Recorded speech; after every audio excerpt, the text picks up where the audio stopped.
তোমার কেমন করে কাশি হচ্ছে? এদিকে তাকিয়ে দেখো। এরকম করে কাশি হচ্ছে? আচ্ছা, তুমি কি খেলে রাত্রে? কি দিয়ে ভাত খেলে বলো? দুধ লুচি। দুধ রুটি। হুম। আচ্ছা,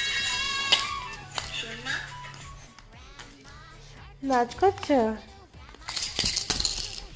আর তুমি একটু আইতামের সহচরী গানটা করো তো। করো একটু আইতামের সহচরী গানটা। কি, বাড়ি আছো তুমি? ভাত খেয়েছো? হ্যাঁ, মাম্পি কেমন আছে? মাম্পি বাইরে আছে। মা কেমন আছে? মা বাইরে আছে। আর তাপি? আর কাপি বাইরে আছে। তুমি স্কুলে গেছিলে? রে। হ্যাঁ। হুম।